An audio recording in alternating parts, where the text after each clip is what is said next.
Yo, it's me, Big Nose. Do you want the best player on the game? Well, you can't get D-Money, because he's probably not in FIFA. So, get Phil Bardsley. Get all the Phil Bardsley. So if you're looking for the best way to get coins, don't spend fewer points, go over to useandbuy.com for the cheapest place on the market for your coins. Use code Vizeh at checkout, and most importantly, enjoy the video. Good evening, ladies and gentlemen. Welcome to another video on my channel, and today I'm going to be going through FIFA 21 icon swaps, icon SBCs, and everything you need to know, and my own personal take about these new icon packs that will be coming out in the next month or so. So, if you guys are not aware, there is officially confirmed by EA themselves that they will be icon swaps and icon SBCs as FIFA. Now, last year there was only icon swaps, and year before that there was icon swaps and icon SBCs, and icon SBCs being an SBC where you can grind your way doing 85, 86, 87, even putting in an icon into an SBC to try and get the whatever icon you want. And at one stage there was every single icon in the game available. If you wanted a hullet, you can grind towards a hullet and you can play weekend league, and then you can put every single ounce of SBC fodder that you have in your club and just work towards that one SBC for 2, 3, 4 weeks until you get that hullet. And if you wanted those plays, then you can. And that was what you had back in 19. Last year, EA thought that was not a good idea, and they took that out of SBCs. However, with this year, they have done both, and now you can get the options of grinding for certain icons. So, officially on the EA website, it states this: icon SBCs are back. You once again have the opportunity to earn specific icons by completing select SBCs. We know this is something players have wanted to return, and this is how they will function in FUT 21. The first icon SBCs will be introduced by late November onwards, so the first SBCs will be out then. Icon SBCs will be available long term, but not permanently. So, for example, it could be out for a full season, which is about a month and a half, where there's a season where there's these SBCs, and it most likely will start off with baby SBCs and maybe the odd mid here and there, but like the lower rated, the lower value mid SBCs. And the further we go through the year, the better icons that you can obtain. So for example, you can't obtain yourself a mid R9 Ronaldo in November or December, because it kind of defeats the purpose of playing for the rest of the year. So you will likely see a few, nice little baby cards, like, a baby Clivert, for example, like a baby Michael Owen, like a baby, Clivert, or a Rijkaard, or a goalkeeper, or, a centre-back like a Sol Campbell. Like, these are the players which are decent, but only good for the first couple months of the game until better players are a lot more obtainable, which is probably the kind of standard that you get by the time it is November. So that is what you should expect, just like icon swaps. But this time, you can actually grind and work towards this certain icon. And alongside icon SBCs, there will also be icon swaps, which is also in this EA article. It says, lastly, the hugely popular icon swaps will be also returning in FUT 21.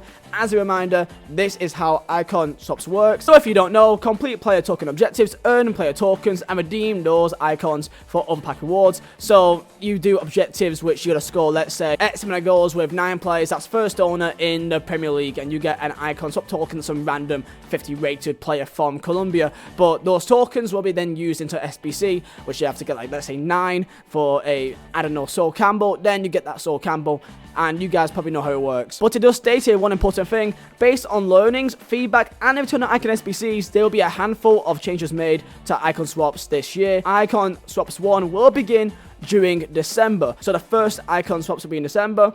Don't know if it's early, mid, or late, but I'm gonna guess probably early December.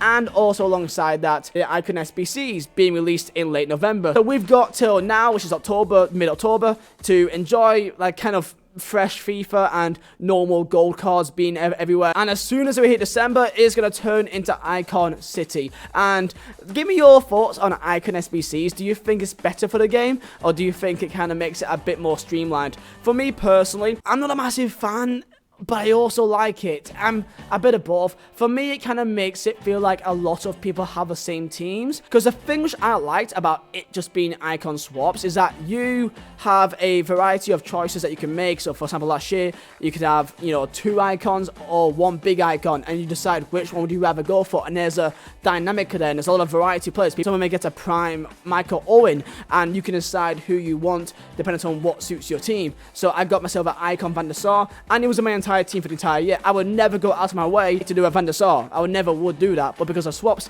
it gave me that option. I used Baby Hierro for about like 3 months of the game last year, and I would never have done that if it was not for icon swaps. And also, one of my best players last year, and play which I loved last year, was a prime Luis Figo. I got him for my prime icon pack out of icon swaps, and I would never have used him or even knew that he was that good, and wouldn't be a massive part of my team if I didn't go for icon swaps. Now, this is still part of the game. However, with SBCs, it kind of just makes me think that by the time we hit March, February, March, April, it's just going to be Icon City, and everyone's going to have icons. And with this gameplay this year, it kind of feels like with these icons that it's going to be even more, not pay to win, but if you play the game a lot more often, the difference between you and the team that you're going to get is so wild. It's mental, the gap that there is between normal gold players and the better upper echelon icons or Mbappe's or Ronaldo's. The difference is so wild, man. So right now there's these icons, and they're pretty cheap right now for like the low rated ones. There's of course Ronaldinho's and George Best here, but majority are all the Shearers and Lawsons, and there's a Cruyff there for 2.7. I think it's a baby Cruyff. And there's also this photo as well, which I think is important to look at, and that is when to expect these icons, especially in packs, and it kind of makes you think when we're going to see them as well in SBCs and also for swaps. So there's this photo right here. So base and mid icon packs are the only icons in packs right now. Of course, as you can't tell already, there's not a single prime icon in FIFA because they're not out yet. Prime icons will be in packs during December, so when the baby icons come out of packs, then the prime will enter, so it'll be mid and prime packs. And then in February, there will only be prime icons and moments icons in packs. So mid icons will be in packs from now until February, and then prime icons will be out until December to the end of the year. And that's probably how you're going to expect to see this icon method work out. So this is what to expect, and this is when you should expect things to be happening this year with icon SBCs and icon swaps. So let me know your thoughts. For me, I get it, I really do, but I'm looking back on my team back in 19, and majority of it was just the same as everyone else. I had Eusebio, I had Vieira, I had Maldini, I had Ronaldinho, I had these sort of players which everyone else had, because you can get them with icon SBCs. You have your choices, and you can get the best players, and most people who do play the game quite a lot get best players quite easily, because they can just fund a lot more money in the game. There you go, boys, that is everything that you need to know about icon SBCs and swaps in FIFA 21. Let me know your thoughts down below in the comments. If you guys have enjoyed, smash the like button, subscribe if you're new, and I'll see you all next time.